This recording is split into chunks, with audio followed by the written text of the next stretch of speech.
Hey there, everybody, and welcome back to Utility Sports. Today, we're going to be talking about my Dallas Mavericks, some of the issues that is going on with my team here. There is some big dilemmas that we are having here as the Dallas Mavericks season has started to unfold tonight. A 31-point loss to the Golden State Warriors in Dallas. 147 to 116 was the final there. Kelly Oubre led the way for Golden State, scoring 40 points for them. That is a career high for him as well. And just honestly, not really what you want going on if you're the Dallas Mavericks.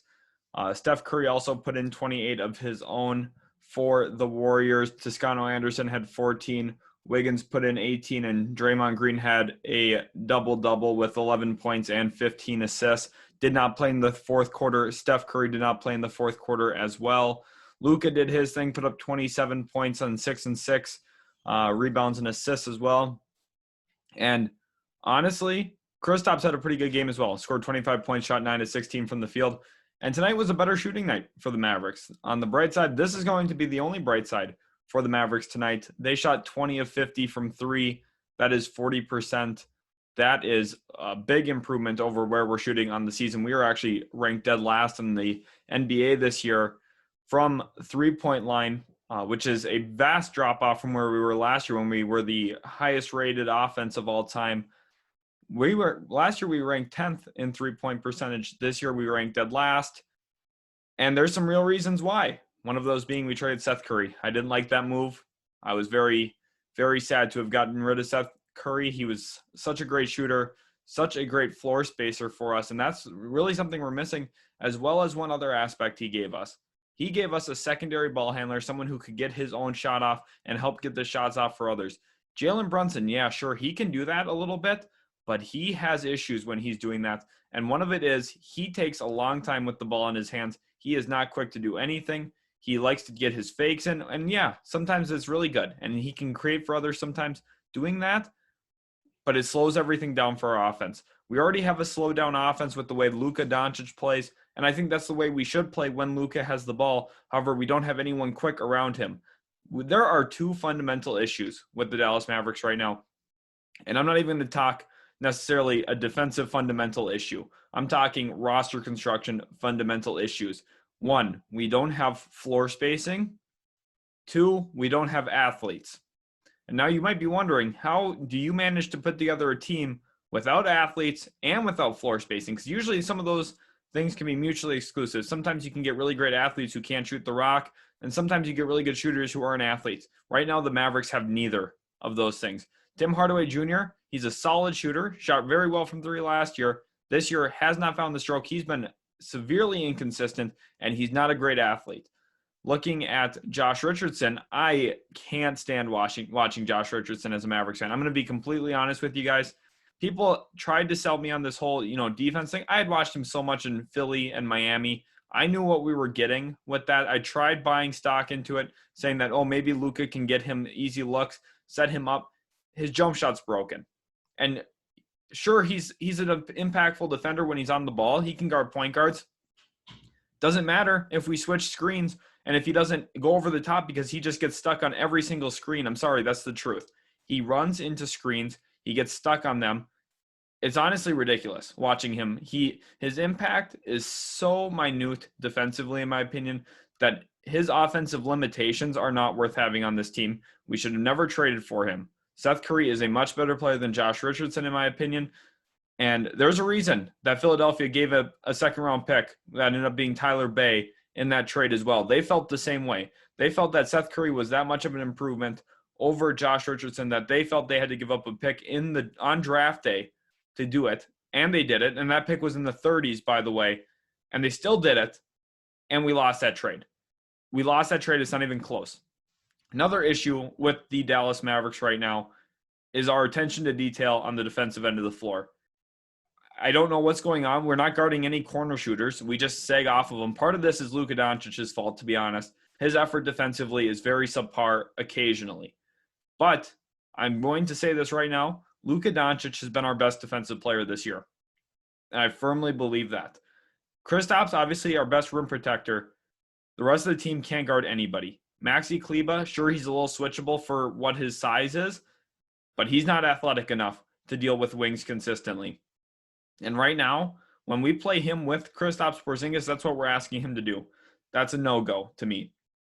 I already mentioned Josh Richardson's shortcomings defensively, why I think that he is not working here in Dallas.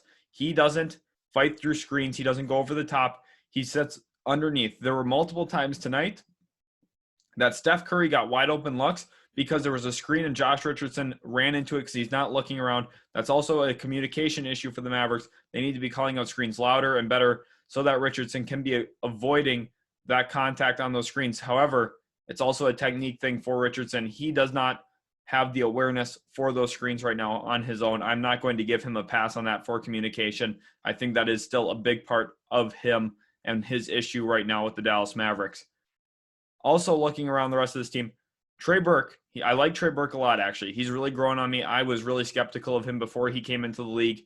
I proved to be kind of right about that. However, he's kind of found a nice niche here in Dallas. But the issue is he's not guarding anybody either. And he's quick, like I was talking about, with his ability to get shots off for himself. He's decisive. He goes at his pace, which is fast. And I like that a lot.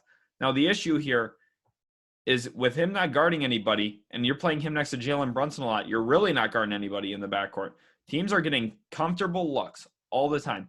The reason players like Kelly Oubre tonight get 40 is not because of anything other than comfortability.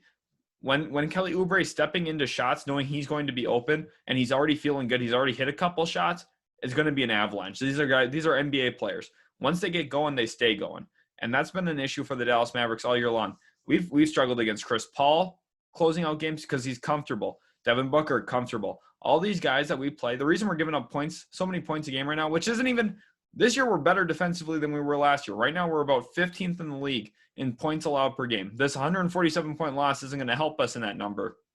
But we've been better in that area. But the issue is it's not consistent enough. And there's too many times that we've given up wide open looks that can help players get going. We need to avoid doing that. And I'm sorry, Rick Carlisle, you have to play Tyrell Terry. Tyrell Terry has to be in the game. The fact that we are last in the league in shooting because we traded our best shooter last year, and we haven't played our new young shooter very much at all, and almost exclusively apart from Luka Doncic. The two of them I don't think have seen the floor together at the same time. That is a joke to me. Tyrell Terry has to be on the floor with Luka Doncic starting now. He's got to play now. This season, we're 9-14. You can't say that, oh, well, he's young, we got to win this year, because we're not winning this year right now. We're not. If we keep playing like this, where we're 13th in the West, I'm sorry, we're missing the playoffs by a lot. The performance has been brutal. The execution's been brutal. The coaching has been brutal. And it's really annoying. Also, talking about Kristaps Porzingis for a second. I love Kristaps Porzingis. I don't think that any of this is on his own fault. I don't think that a lot of this is on Luka Doncic's fault. I think the two of those guys are still all-star players in the West. I fully believe that, especially Luka. Luka's an MVP-type player still. And if you don't think that, you don't know basketball at all. Because if you're watching this, he's the only thing keeping Dallas in games at this point, to be honest with you. Him and Kristaps on the offensive end are keeping us in games. It's honestly a miracle we have 9 wins with the performance of our team. If you guys look at the analytics, which I'm not a big believer in, let's buy in on the analytics. Luka Doncic is one of the only guys on the team with a positive defensive points saved and a positive points added offensively. And that's what I was saying. Luka's been our best defensive player, in my opinion. He cuts off guys to the dribbling to the rack more often than anyone else. And that is the big issue with the athleticism that I was talking about earlier. We don't stop anyone from getting to the rim whenever they want besides Luka. Every other player on this team, Tim Hardaway Jr., Trey Burke, Jalen Brunson, Josh Richardson even, Maxi Kleba, Dwight Powell, whenever they're guarding someone out on the perimeter, that guy is getting to the rim and getting to the rim often. And when Kristaps Porzingis is not on the floor, we do not have a rim protector. We cannot allow people to get to the rim so easily. We have to force more jump shots. And so far this year, we have not done that at all. I need Tyrell Terry to play more. I need Josh Green to play more because he's our best athlete, actually, watching the games. He is the most athletic player we have. And it's kind of a joke, to be honest, what the season's already started out to be. 9-14, it's not like we're in the pit yet. You can overcome that. A few good games in a row here could spark that, but with the way we're playing, we're not going to have a few good games in a row. Rick Carlisle's got to make some serious changes. we need to make a move for a center. We can't rebound the basketball worth a damn right now.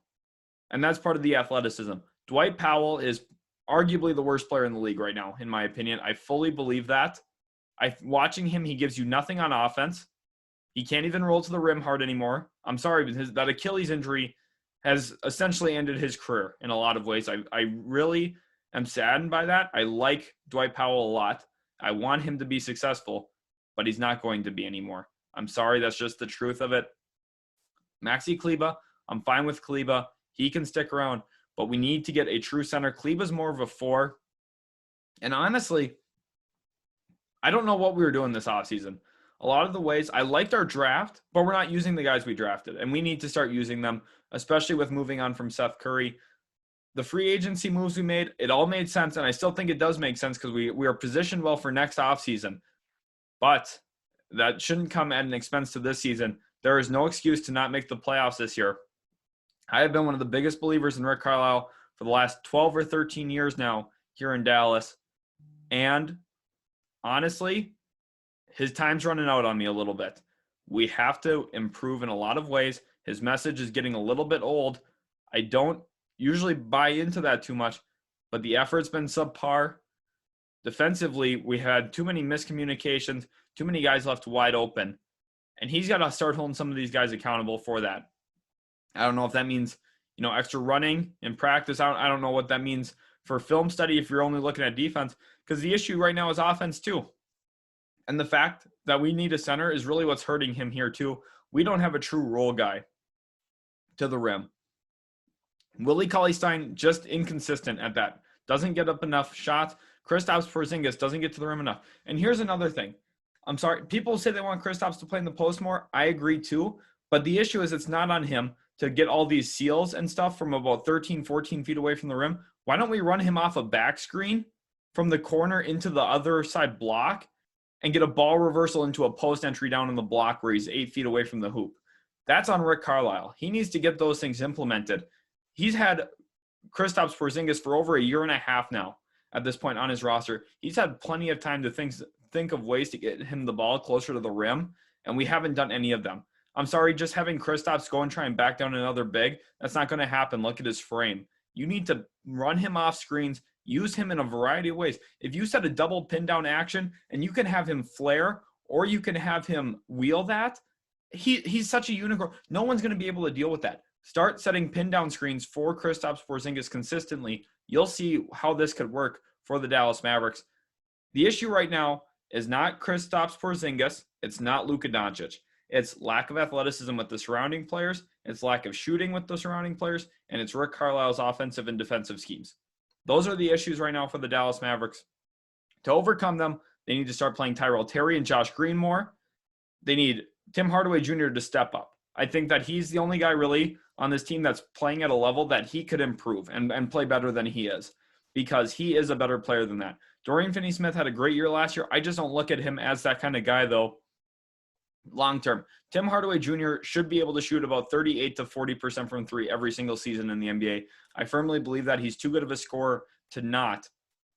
And if he's going to play third fiddle with Luka and Kristaps, he's got to do it every single night. That's my issue right now with the Dallas Mavericks. He's not doing that. We don't have a lot of athleticism on the wings. We don't have enough floor spacing. Josh Richardson was a terrible acquisition. I can't stand watching him here in Dallas. I thought, maybe we'd get an extension done before the year started. Really sitting down and seeing him here in Dallas, I don't want him back. I don't think that there's any route that it makes sense to have him back. We're better without him, in my opinion. I know it's tough to say, and I know Mavs fans might be mad at me, but that is how I feel about this situation. And ultimately, I wouldn't be surprised if we miss the playoffs this year. I really hope we don't. I really want to make it again. But this has the potential to be the most disappointing year since the 2007 We Believe Warriors happened. And we all know as Mavs fans what that really meant, how disappointing of a year that was. And I think this has the potential to be the second most disappointing Mavs season of my lifetime. And I do not want that for the Dallas Mavericks. They need to make some serious structural changes to this roster. They need to make adjustments to their rotation, to the schemes. They need to find different ways to get Luka Doncic open. And no, it's not about having Luka Doncic score off the ball. It's about getting him in situations where he can score with the ball in his hands, but catch it on the wing, catch it in the corner, catch it on the block, catch it on the elbow. He doesn't have to be dribbling up at the top of the key every possession to get his own shots. It's wearing him down. It's going to make him tired. I just don't think that's great basketball. I think that he should be able to do that a lot, just not every single possession. And I think that the Mavericks need to make adjustments. I think we're also missing Steven Silas a little bit. I'm going to be honest about it. He's running that too high screen and flare option there in Houston, and he's finding success with it. The Mavericks no longer are. I guess I underestimated how much of a role he had to do with that here in Dallas. I thought Rick Carlisle did implement that and was the big reason why, but I think Steven Silas did a lot of fine-tuning on that to really make it hum. Now it's not working as well. Part of that is the lack of a dive man, but I think we're also missing Steven Silas, who went to the Houston Rockets to be their head coach. Let me know in the comments what you think the issues are with the Dallas Mavericks. I really feel like it is athleticism, shooting, and schemes. Those are the three things to me that really seem to hurt us the most. I'd love to hear what you guys think, though, and we'll catch you in the next video.